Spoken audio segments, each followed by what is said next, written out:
Hi, I'm Dr. Alicia McCubbins, and today I'm going to show you how to inject a GLP peptide. First, you need to make sure you have your supplies. One being a 1 cc or 1 milliliter syringe with a needle at the tip. This is a insulin needle, so they're really tiny. Also important to have a sharps container, something that you can put your needles in and have a safe deposit for them. And of course, your GLP medication. So let's prepare your injection. You'll notice that the needle syringes have markings on them. They are termed as units. So it goes from 1 to 100 units. 100 units is 1 milliliter.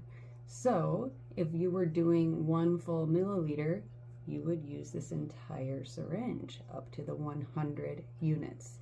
But your prescription might say 10 units or 20 units. So in that case, you would be doing 0.1 or 0.2 milliliters. So let's prepare the injection by first cleaning the top of your bottle.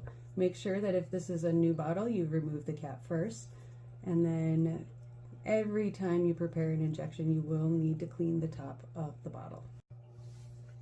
So for my prescription, I'm using 20 units, which is 0.2 milliliters. So to prepare, I will first draw back the plunger to that 20 units. And you want to make sure the bevel or that flat part is right in line with the 20. The reason why we pull back on the plunger before we even put it in the bottle is because you want to inject air into the bottle first. So I'm going to remove my needle. See, so tiny. That is smaller than the tip of my pinky. Not intimidating. Take your injection medication, turn it upside down. You see the fluid there.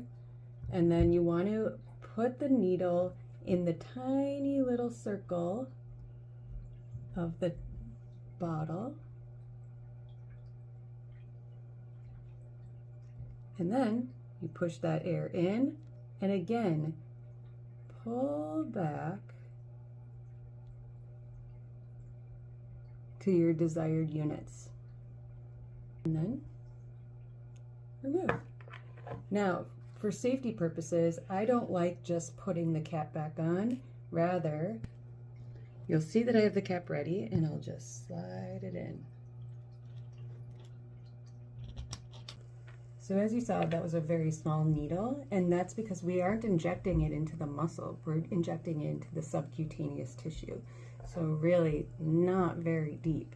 The idea with injecting is that you'll grab the tissue and then inject directly into that. You could use the front of your thighs or the back of your upper arms. That's challenging when you're doing it yourself, so I prefer the abdomen. Before you inject your solution, you'll have to prepare the site. I'm going to show you my abdomen. First, alcohol swab. Pinch about 2 inches outside of the belly button.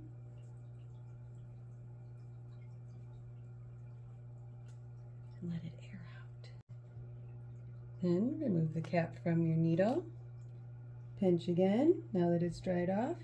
And you're going to go directly in at 90 degrees. Don't go slow, be assertive, it's not gonna hurt. It might hurt if you're too slow. So you see I went directly in and then slowly inject. And you remove. Doesn't usually bleed.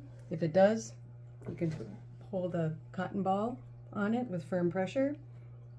I don't feel a thing. Easy peasy. Now again, very important for safety precautions with needles. I take this very seriously. Have your cap prepared. Slide in your needle. Cap it. And put directly into your sharps container. So you can inject into the abdomen, the top of the thigh, or the back of the arm. Just make sure you're rotating your site.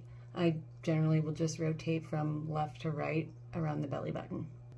And now that I'm finished with my injection, I want to make sure that I store my solution properly. This peptide needs to be kept in the refrigerator, so I keep it in a plastic baggie with a very clear label for myself, and then I put it in a very special place. Peptides are considered to have a 4-week shelf life in the refrigerator because they can lose efficacy over time. The best time to inject a GLP medication, if it's your first time, is in the evening, before bed, just in case there's a side effect of nausea. Generally, the nausea is not immediate. It can take hours, and best to be sleeping during those times if you are nauseous. Over the course of a few weeks, injection during the daytime is just fine, but anytime you increase your dose, it might be a good idea to inject in the evening. I hope this video is helpful and relieves any sort of apprehension or intimidation you might have about a sub-Q injection. It gets easier every time you do it, and of course, if you have any questions, reach out either to myself, your prescriber, or to your care concierge, and we can make sure that you feel supported and confident with your medication.